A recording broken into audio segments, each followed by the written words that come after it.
Hello students, welcome back to our insect biology lecture series. आज हम बात करने वाले हैं एक बहुत ही इंटरेस्टिंग टॉपिक पर, जिसका नाम है इंसेक्ट सोसाइटीज़। क्या आपने कभी सोचा है कि छोटी सी चींटी या हनी बी कैसे इतनी ऑर्गेनाइज्ड लाइफ जीती हैं?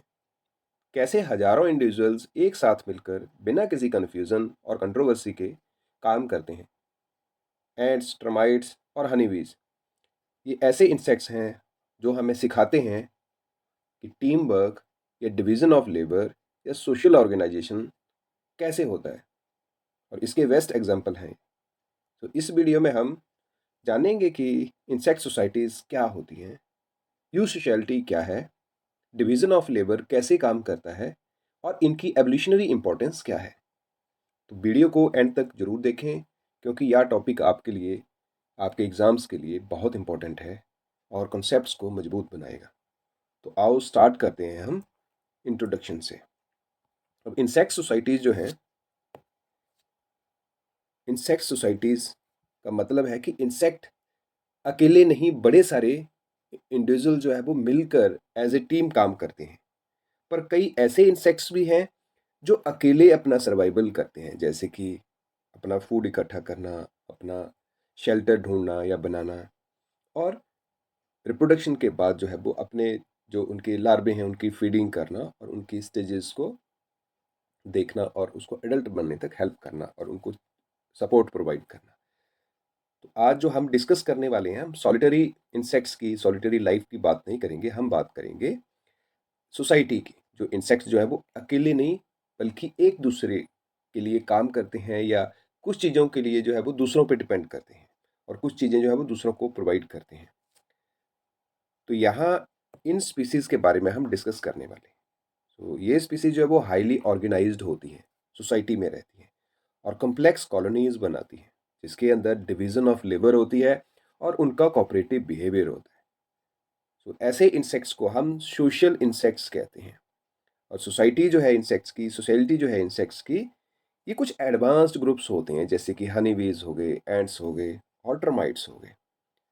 वहाँ पर जो इंडिविजुअल्स हैं वो एक दूसरे के साथ मिलकर रहते हैं, टीम में रहते हैं, और काम जो है वो एज ए टीम करते हैं, और फिर वो सरवाइव करते हैं, चाहे रिप्रोड्यूस करें या फिर कॉलोनी की मेंटेनेंस की बात हो। तो अगर हम टिपिकल इंसेक्ट सोसाइटी की बात करें, तो इसके कुछ करेक्टर्स होते हैं, जैसे कि कॉलोनी की ऑर्गेनाइजेशन होगी, जिसमें डिफरेंट कास्ट होती हैं। कास्ट मतलब क्वीन, किंग और वर्कर टाइप।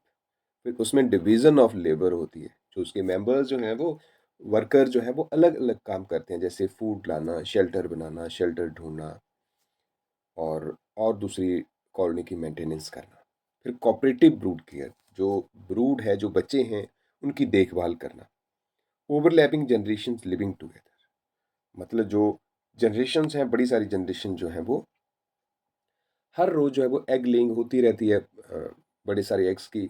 और बड़ी सारी जो इंसेक्ट्स हैं जो उनकी डेथ भी होती रहती है। तो ये नए वाले और पुराने वाले ऐसे चलता रहता है, क्योंकि इनका सर्टन पीरियड होता है, कुछ कुछ महीने तक सरवाइव करते हैं, फिर उनकी डेथ हो जाती है। तो उसके बारे में भी आगे बात करेंगे। कम्युनिकेशन अमंग इंडिविजुअल्स, तो जो और कॉलोनी के जो लोग हैं उनसे कैसे कम्युनिकेट करना है, कैसे उनको मैसेज देना है और मैसेज रिसीव करना है। सो ये एडवांस टाइप की जो सोशल ऑर्गेनाइजेशन है, इसको यू सोशलिटी कहा जाता है, या यू सोशल इंसेक्ट्स कहा जाता है इनको। ये प्रॉपर सोसाइटी में रहते होते हैं, so which represents the highest level of social evolution in the insects.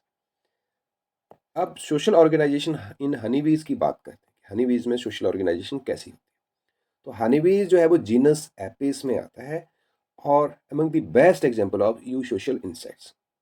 Honey बीज में 20,000 से 60,000 तक इंडिविजुअल हो सकते हैं, मे बी ज़्यादा भी हो सकते हैं इससे। तो इसमें जो है प्राइमरीली जो है वो ड्रोन, क्वीन और वर्कर्स जो होते हैं। तो ये जो है ये इसकी कास्ट होती हैं। क्वीन जो है इन, और वर्कर, ड्रोन, इन तीनों की आइडेंटिफिकेशन बड़ी आसानी से की जा सकती है मॉर्फोलॉजिकली। अब कास्ट की ही बात कर रहे हैं हम, तो कास्ट में हम क्वीन की बात सबसे पहले करते हैं। जो क्वीन है that is fertile female. Fertile female होती है कॉलोनी में, और वो एक ही होती है कॉलोनी के अंदर। सिर्फ एक ही फीमेल पाई जाती है, जो क्वीन है, and that is having the capability to lay eggs. उसका फंक्शन सिर्फ, उसका काम जो है that is to lay eggs only. और उसके जो फर्टिलाइज एग्स जो हैं उनको रॉयल जेली फीड कराई जाती है। तो जो भी एग जो है जो क्वीन के चैम्बर में, क्वीन के सेल में ले किया गया है, उसको सिर्फ रॉयल जेली फीड कराई जाएगी लार्वल डेवलपमेंट के दौरान, और वो फिर क्वीन बनेगी और फर्टाइल बनेगी। क्वीन जो है उसका मेन काम एग लेइंग है, और वो लगभग उसकी, अगर हम एग लेइंग कैपेसिटी देखें तो पर डे वो 1500 टू 2000 एग्स जो है वो ले कर सकती है। और उस वो एक स्पेशल सब्सटेंस क्रिएट करती है जिसको क्वीन फेरोमोन कहा जाता है, जिसकी वजह से सारे वर्कर्स जो है उस कॉलोनी में रिटेन रहते हैं, वो उसको छोड़ के नहीं जाते कहीं भी। सो कॉलोनी का जो बिहेवियर है वो क्वीन फेरोमोन के ऊपर डिपेंड करता है कि उसके वर्कर जो है वो उसके आगे पीछे लगे रहते हैं, उसकी मेंटेनेंस में, उसकी जो सर्विसेज हैं कॉलोनी की। फिर हम बात करते हैं वर्कर्स की। वर्कर भी फीमेल्स होती हैं, पर वो स्टेराइल फीमेल होती है, मतलब कि दे कांट ले एग्स, वो एग्स नहीं दे सकती। और वो बड़ी सारी होती है, मतलब कॉलोनी में अगर 50-60 हज़ार जो है वो इंडिविजुअल्स हैं, तो most of the individuals are workers, उसमें वर्कर ही होंगे सारे। और वर्कर्स के जो है बड़ी सारी ड्यूटीज़ होती हैं उनकी एज के हिसाब से, और उसको हम एज पॉलीएथिज्म कहते हैं। मतलब ड्यूटीज़ क्या हो सकती हैं कि जो नेस्ट है, जो कॉलोनी है, उसकी मेंटेनेंस करना, फूड लाना, डिफेंस करना, उसको फैनिंग करना, तो और भी बड़ी सारी ड्यूटीज़ होती हैं, वो हम आगे डिस्कस करेंगे। तो वर्कर्स की ड्यूटीज़ जो हैं, primarily it is to clean the cells, feeding the larvae and queen, wax create करना और कॉम्ब की कंस्ट्रक्शन करना, गार्ड करना, हाइव को प्रोटेक्ट करना, और फोरेजिंग, नेक्टर की पोलन लाना, वाटर और प्रोपोलिस। तो ये उसके कुछ काम हो गए जो कॉलोनी को मेंटेन रखने में हेल्प करते हैं। फिर हम बात करते हैं कास्ट में तीसरे इंडिविजुअल्स की, जो कि ड्रोन्स होते हैं। तो ड्रोन जो है वो मेल होते हैं, और ये फर्टाइल मेल होते हैं, मतलब कि वो जो है वो मेटिंग कर सकते हैं क्वीन के साथ, और मेटिंग करके उनके जो स्पर्म्स है क्वीन के स्पर्मेथिका में फिल हो जाते हैं, और उसके बाद जो है वो एग जो ले करती है क्वीन, वो फर्टिलाइज एग ले कर सकती है। उनका काम पोलन को इकट्ठा करना, फूड को इकट्ठा करना, या जैसे वर्कर्स के काम और हैं, दूसरे काम नहीं होते। They are just meant to mate. और ड्रोन जो है सिर्फ खाते पीते हैं कॉलोनी में, और जब ज़रूरत पड़ती है तो उनकी मेटिंग होती है। तो उनका भी शॉर्ट लाइफ पीरियड होता है, लेकिन क्वीन जो है वो 3, 4, 5, 6 साल तक जो है वो सर्वाइव करती हैं। वर्कर्स की लाइफ जो है वो लगभग 3 से 4 महीने तक होती है। सो ये एनवायरमेंटल कंडीशंस के ऊपर भी डिपेंड करता है कि कौन सा ऑर्गेनिज्म कितना सर्वाइव करेगा। एक्सीडेंटली उनकी पहले भी डेथ हो सकती है। ड्रोन जो है वो मर जाते हैं अपनी, जब भी रिप्रोडक्शन का काम उनका कंप्लीट हो जाता है, मेटिंग का। और अनमेटेड ड्रोन जो है, जब क्वीन की मीटिंग हो जाती है उसके बाद जो भी बचे हुए ड्रोन्स होते हैं उनको जो वर्कर बीज जो है वो एक्सपेल कर देती हैं कॉलोनी से, भगा देती हैं, उनको मार देती हैं। सोशल बिहेवियर अगर हनी बीज की बात की जाए तो ये कॉम्प्लेक्स है। अब उसमें एक तो डांस कम्युनिकेशन आ जाता है, और दूसरा स्वार्मिंग आ जाता है। तो हम पहले डांस की बात करते हैं। तो हनी बीज में जो है वो डांस जो है वो उनको कम्युनिकेट करने में हेल्प करता है, चाहे वो लोकेशन ऑफ फूड हो, चाहे वो डिफेंस के पर्पज से हो। तो कम्युनिकेट जो है वो एक तो राउंड डांस। तो राउंड डांस जो है वो मतलब कि फूड सोर्स जो है वो नियर बाई है, that is around 50 meters near to the colony. और वो इंसेक्ट जो है वो राउंड डांस करता है, आगे हम इमेज में देखते हैं उसको। और दूसरा है वैगल डांस। वैगल डांस जो है वो, जो अगर खाना डिस्टेंस पे है तो उसको वैगल डांस कहते हैं, और ये 8 शेप होता है। तो ये 150, 100, 150 मीटर से आगे डिस्टेंस पे जो भी खाना होता है, that is communicated through the vagal dance. Insect क्या है, जब इंसेक्ट कोई नई जगह जाता है, ये हनीबीज की कॉलोनी जो है वो पूरी की पूरी नई जगह जा रही है, और उसने अगर खाना जो है वो, वर्कर जो है वो चारों साइड जो है वो फैल जाते हैं। और उन्होंने जिस भी इंसेक्ट को जो गया हुआ है घूमने खाना ढूंढने, अगर वो वापस आ रहा है और वापस आके वो कॉलोनी को राउंड करके डांस दिखा रहा है, ऐसे गोल गोल जाता है, और फिर से राउंड उसी पैटर्न में वो वापस आ जाता है, राउंड जाता है और उसी पैटर्न में वापस आ जाता है। इसको राउंड डांस कहते हैं। ये इससे पता चलता है कि खाना जो है that is around 50 meters distance, 50 meter के डिस्टेंस तक जो है वो खाना है, या इससे थोड़ा बहुत ऊपर नीचे हो सकता है। तो अब इसमें डायरेक्शन की जरूरत नहीं होती। दूसरे इंसेक्ट्स जो हैं, दूसरे हनीबीज जो हैं, वो फटाफट जाके उसको लोकेट कर लेते हैं।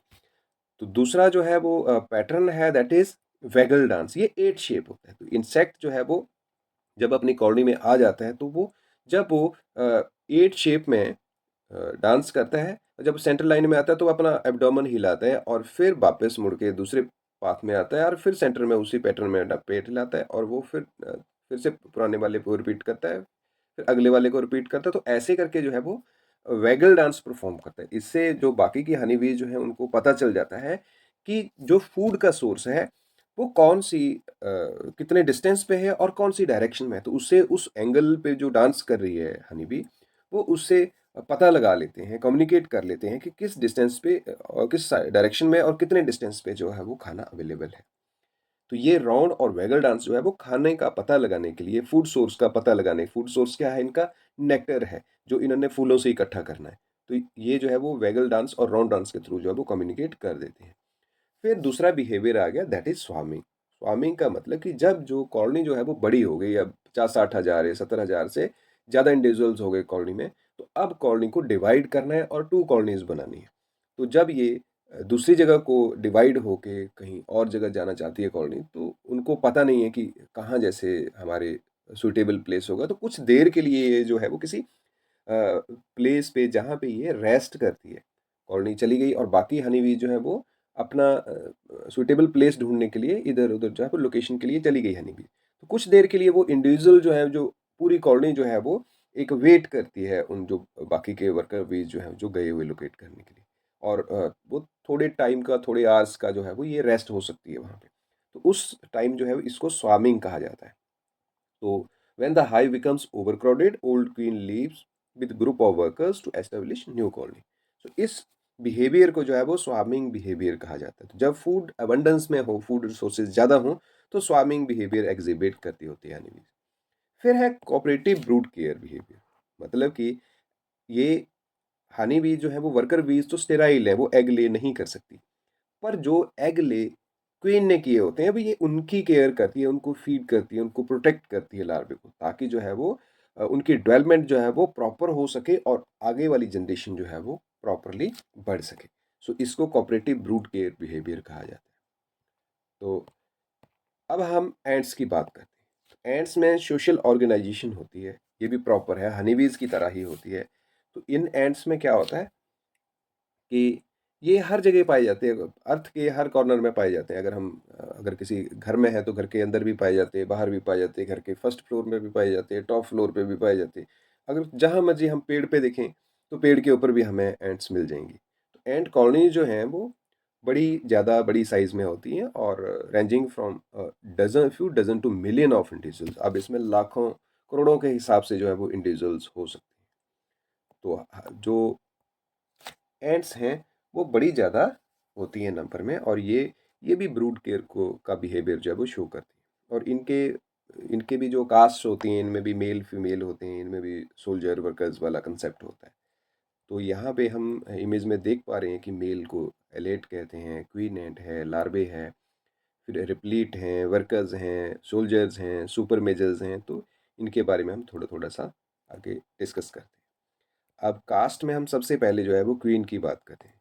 तो क्वीन जो है वो फर्टाइल फीमेल होती है जो कि एग लेइंग का काम करती है। और एग लेइंग ये कब करती है? पहले ये मेटिंग करेगी, एडल्ट बनने के बाद नपचिल फ्लाइट होती है, और उस नपचिल फ्लाइट में इसके विंग्स होते हैं, और वो विंग्स जो हैं जब ये मेटिंग कर हो जाती है इसकी कंप्लीट, तो वो शेड कर देती है विंग्स को, और फिर ये नई कॉलोनी बनाती है। तो नई कॉलोनी जो है वो धरती के अंदर भी हो सकती है या दीवार के अंदर भी हो सकती है।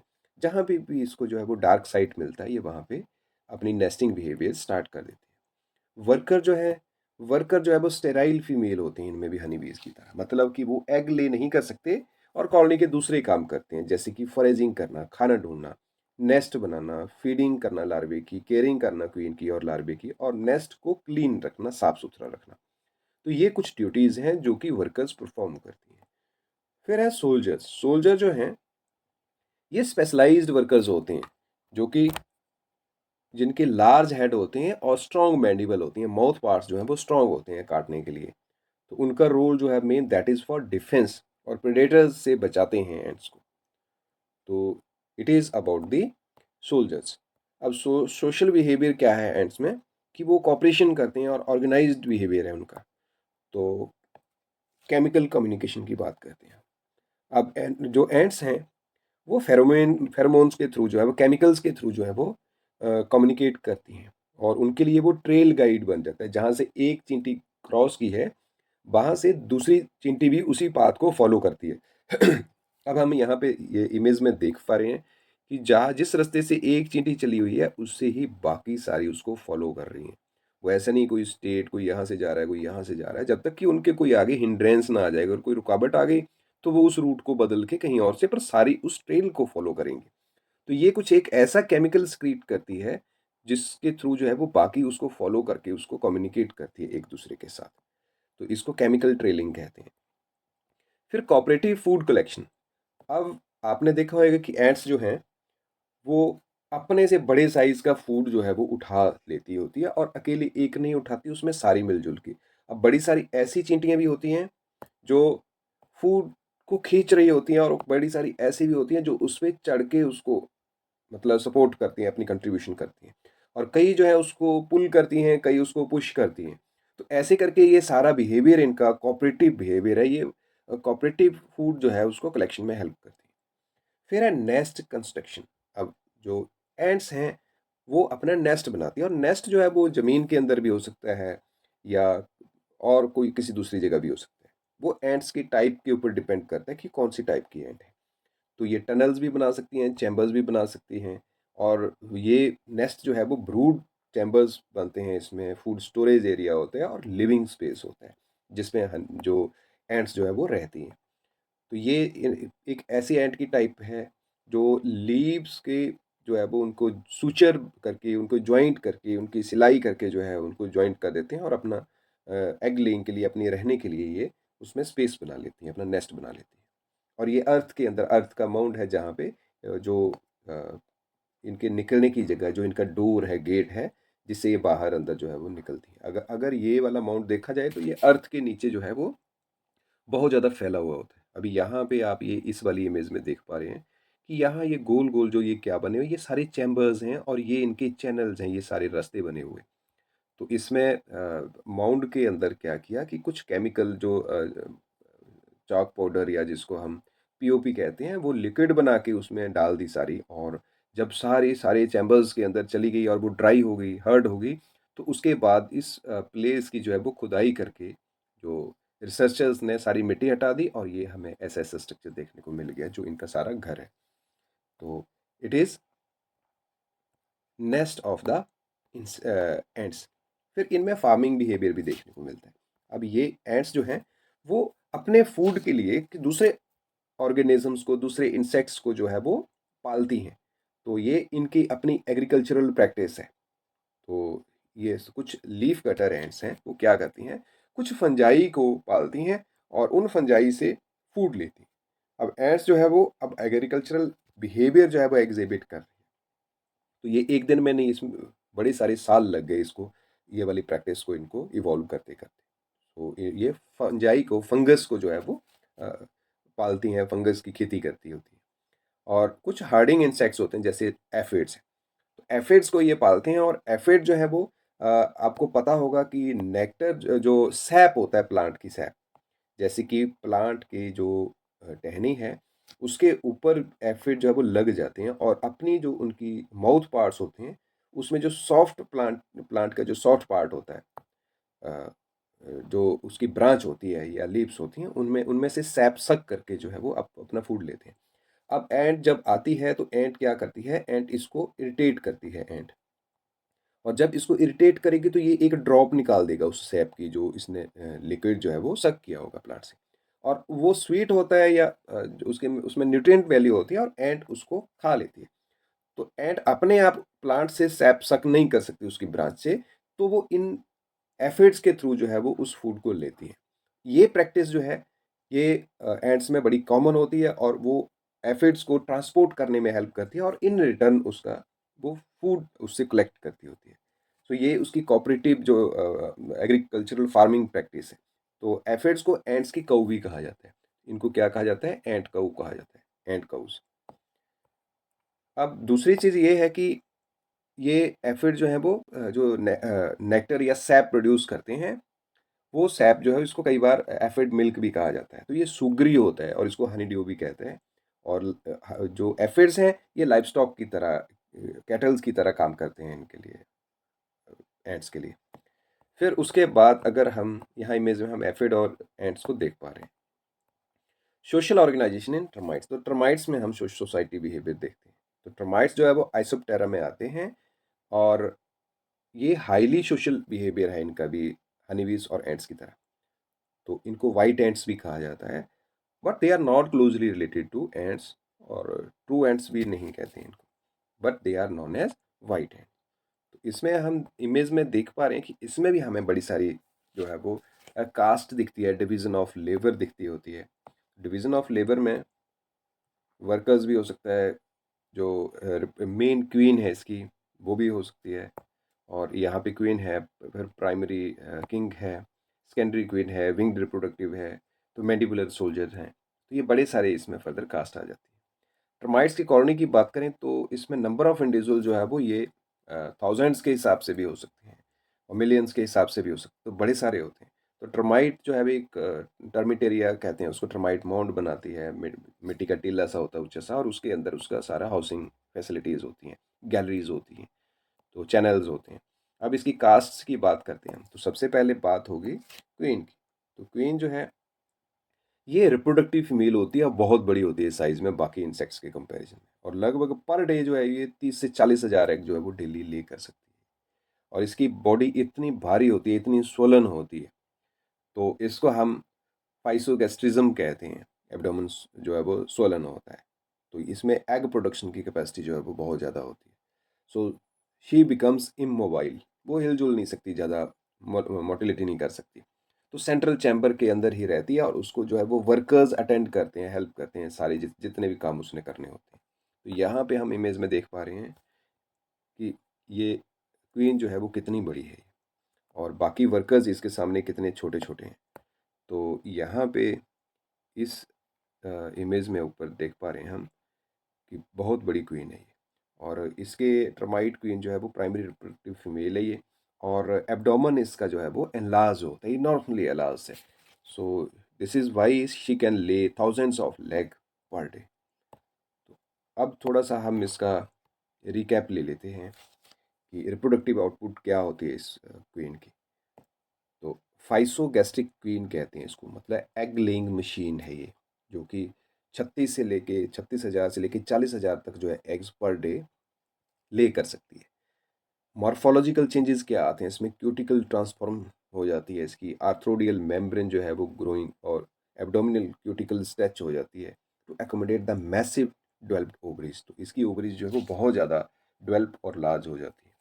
क्यूटिकल की ग्रोथ के बारे में बात करें तो जैसे दूसरे इंसेक्ट होते हैं उनकी तरह नहीं, टर्माइट क्वीन जो है grow their cuticle without moulting, तो इनमें मोल्टिंग नहीं होती क्वीन के केस में, और they undergo epicuticular growth, stretching the existing cuticle and secreting new royal cuticle. और फिजियोलॉजिकल एडेप्टेशंस की बात करें क्वीन की, सो इसमें क्या है, process involve profound reprogramming of the tracheal digestive muscular system to support the immense abdomen. इसका abdomen इतना बड़ा है कि इसमें उसकी बहुत ज़्यादा रीप्रोग्रामिंग होती है, एनलार्जमेंट होती है। मोबिलिटी बहुत लिमिटेड होती है, मतलब ये चल नहीं सकती, हिलना भी इसके लिए बहुत मुश्किल है, क्योंकि इसका जो एब्डोमेन साइज जो है वो बहुत बड़ा होता है, मैसिव होता है। और so gastric queens are immobile and rely entirely on the workers for feeding, cleaning and protection. अब थोड़ा सा फाइसोगैस्ट्री के बारे में भी बात करते हैं, क्वीन में ये क्या है। It is extreme enlargement of the abdomen caused by massive ovary development. तो ओवरीज की डेवलपमेंट इतनी ज़्यादा हो जाती है कि एब्डोमेन इसका बहुत बड़ा हो जाता है, जो कि उसको थाउजेंड ऑफ द एग्स ले करने के लिए जो है वो अलाउ करता है। So this process involve the slow multi year stretching of the intersegmental membrane cuticular growth rather than moulting. Moulting नहीं होती, लेकिन उसकी इंटरसेगमेंटल मेम्ब्रेन जो है वो स्ट्रेच होती रहती है, और क्यूटिकुलर ग्रोथ जो है वो उसकी लगातार बनती रहती है। So physogastric queen that can reach over 10 centimetre in length, मतलब आधे फुट के अराउंड जो है वो, आधे फुट से थोड़ी सी कम जो है इसकी लेंथ हो सकती है। तो इसका एब्डोमेन जो है वो काफ़ी ज़्यादा एनलार्ज हो जाता है। थोड़ा सा अगर हम यहाँ पे देखें तो क्वीन की बॉडी के स्ट्रक्चर यहाँ पे और उसके रीजंस बताए हुए यहाँ पे। क्वीन के केस में अगर हम JH लिखा हुआ है जहाँ पे इसकी आईज एंटीने हैं, तो हार्मोनल चेंजेस मैचिंग हाई फेकेंडिटी, तो ये हार्मोन जो है वो इंक्रीज्ड रहता है।